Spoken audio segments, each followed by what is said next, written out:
Hello and welcome everyone. Today we are going to learn is am are concept. So watch the video till the end and like this video, share this video and subscribe this channel. So let's get started. It won't take much time. जैसा कि students आपको thumbnail देखकर idea लग गया होगा कि आज का हमारा टॉपिक है इंग्लिश को जड़ से समझने का नया तरीका। अगर आपको इंग्लिश सीखनी है, इंग्लिश को समझना है तो आपको इस तरीके को समझना पड़ेगा, तभी आप इंग्लिश को समझ सकते हैं। तो देखिए किस तरीके से समझेंगे। पहले हम एम इज़ आर के कॉन्सेप्ट को समझेंगे, इसका मीनिंग समझेंगे, इसके सेंटेंसेस को समझेंगे। तो हमारे साथ वीडियो में आप लोग कंटिन्यू बने रहना, वीडियो को स्किप नहीं करना, वीडियो को फुल वॉच करना, तो आपको मच बेटर समझ में आएगा। तो आइए स्टार्ट करते हैं आपका ज़्यादा समय ना लेते हुए। स्टूडेंट्स, आपका फर्स्ट वर्ड है इज़। इसका मतलब होता है रहा है, रही है या ओनली है। अगर इस तरीके से हिंदी में वाक्य में आ रहा है तो इसको इंग्लिश में आपको इज़ यूज़ करना पड़ता है। अब इसका रूल देखिए कि इसका यूज़ आप किस किस के साथ कर सकते हैं। तो रूल है आपका, इसका यूज़ आप ही, शी, इट और नेम के साथ यूज़ करेंगे। अब बात करते हैं इनकी मीनिंग की कि ही का, शी का, इट का और नेम का मतलब क्या होता है हिंदी में। तो ही का मतलब होता है वह, और इसका यूज़ मेल के लिए करते हैं, मीन्स बॉयज़ के लिए करते हैं। नेक्स्ट वर्ड है आपका शी का मतलब भी होता है वह, लेकिन इसका यूज़ फीमेल के लिए करते हैं। कहने का मतलब है लड़कियों के लिए करते हैं। इट का मतलब होता है यह या इस, और इसका यूज़ आप निर्जीव वस्तुओं के लिए करते हैं। नेम का मतलब होता है नाम।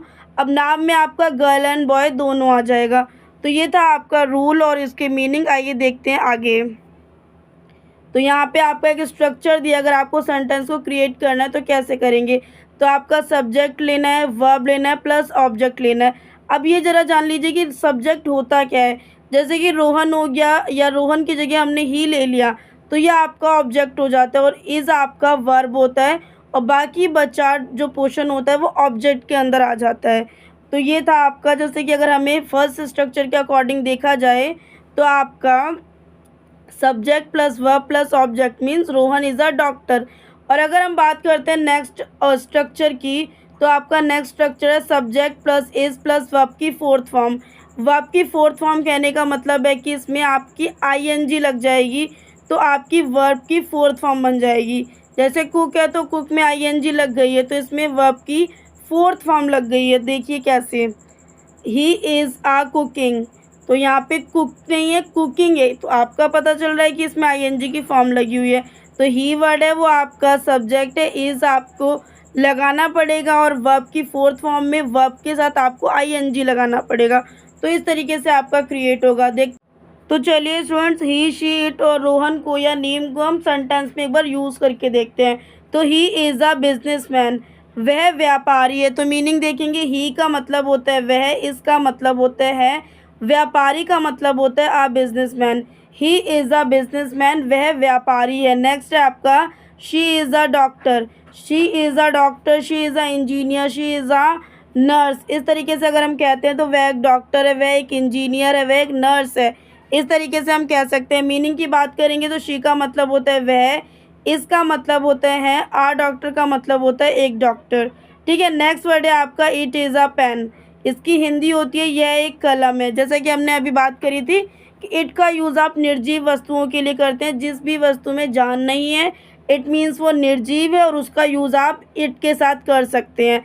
जैसे कि आपका पेन है, पेन आपका निर्जीव है, पेन के अंदर कोई जान नहीं है, तो उसको आप इट के साथ यूज़ करेंगे। पहले आपको इट के साथ इज़ लेना है, फिर आपको अदर ऑब्जेक्ट के अंदर, या ऑब्जेक्ट की बात की जाए तो आपको निर्जीव वस्तुएं लेनी है। तो मीनिंग देखते हैं, इट का मतलब होता है यह है, इसका मतलब होता है आ, पेन का मतलब होता है एक कलम। इट इज़ अ पेन, यह एक कलम है। नेक्स्ट है आपका sentence Rohan is going, Rohan जा रहा है। तो मीनिंग की बात करेंगे, रोहन का मतलब होता है रोहन, रोहन एक नाम है, ध्यान दीजिए यहाँ पे रोहन हो जाता है या रोहिणी हो जाती है, तो दोनों हम ले सकते हैं क्योंकि नेम के अंदर गर्ल्स एंड बॉयज़ दोनों के नाम आएंगे। इसका मतलब होता है रहा है, गोइंग का मतलब होता है जा। तो रोहन इज़ गोइंग, रोहन जा रहा है। रोहिणी इज़ गोइंग, रोहिणी जा रही है। इट मीन्स हमने गर्ल्स एंड बॉयज़ के नाम लेके आपको एग्जाम्पल समझाने की कोशिश करी है। आई होप आपको समझ आया होगा। तो ये था आपका इसका यूज़। अब बात करते हैं आपके नेक्स्ट कॉन्सेप्ट को लेकर, एम को लेकर। एम का मतलब होता है हूँ, और इसका रूल यही है कि आपको एम का यूज़ हमेशा आपको आई के साथ करना पड़ता है, या कहें आई के साथ हमेशा आपको एम का यूज़ करना पड़ता है।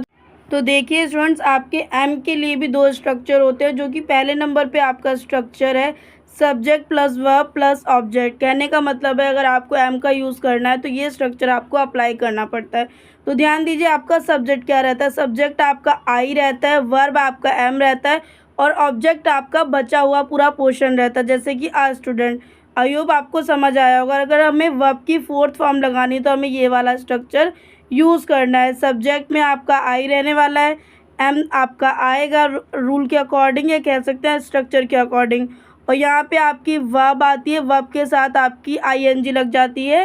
कहने का मतलब है वर्ब की फोर्थ फॉर्म लग जाती है। तो ये है, आइए आगे बात करते हैं। तो सेंटेंस है इसके, आई एम अ टीचर। तो आई क्या है? आपका सब्जेक्ट है, एम आपका वर्ब है, आर टीचर आपका ऑब्जेक्ट है। इस तरीके से आपको ध्यान देना है। मीनिंग की बात करें तो आई का मतलब होता है मैं, और एम का मतलब होता है हूँ, आ का मतलब होता है एक, टीचर का मतलब होता है शिक्षक। आई एम अ टीचर, मैं एक शिक्षक हूँ। अब बात करते हैं वर्ब की फोर्थ फॉर्म को लगाकर। तो आई एम गोइंग, तो यहाँ पे देखिए वर्ब की फोर्थ फॉर्म का यूज़ किया गया है, क्योंकि जहाँ पे भी आईएनजी आ जाए तो समझ जाना कि वहाँ पे वर्ब की फोर्थ फॉर्म यूज़ की गई है। मीनिंग आप देखेंगे तो आई का मतलब होता है मैं, एम का मतलब होता है हूँ, गोइंग का मतलब होता है जा रहा हूँ। तो ये था आपका एम का यूज़। आई होप आपको एम का यूज़ भी समझ आया होगा। अब बात करते हैं आपके थर्ड यूज़ की, आर को लेकर। तो पहले जानिए आर का मतलब क्या होता है। आर के तीन मतलब होते हैं हैं, रहे हो। इन तीनों के लिए आपको आर का यूज़ करना पड़ता है।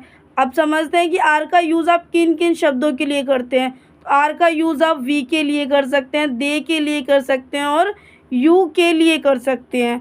और ये आपके प्लूरल फॉर्म्स के लिए यूज़ की जाती है। जब बात एक से अधिक व्यक्तियों की, वस्तुओं की हो रही हो, तब आपको ये वाले शब्द यूज़ करने होते हैं।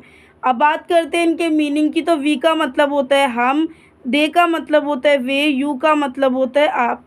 आगे बात करते हैं इसके स्ट्रक्चर को लेकर। तो स्टूडेंट्स, आपका आर से रिलेटेड स्ट्रक्चर है। पहला स्ट्रक्चर है आपका subject plus verb plus object. तो यहाँ पे आपका सब्जेक्ट हो जाता है यू और वर्ब हो जाता है आर, ऑब्जेक्ट हो जाता है बाकी बचा पोर्शन। नेक्स्ट आपका स्ट्रक्चर है subject plus are plus verb की फोर्थ फॉर्म। तो यहाँ पे आपका सब्जेक्ट हो जाता है वी और आर आता है आपका स्ट्रक्चर के अकॉर्डिंग, और वर्ब की फोर्थ फॉर्म आती है, मतलब स्टडी आपका वर्ब है, आईएनजी लग गया तो वर्ब की फोर्थ फॉर्म बन जाती है। अब देखते हैं इसी से रिलेटेड कुछ सेंटेंसेस को।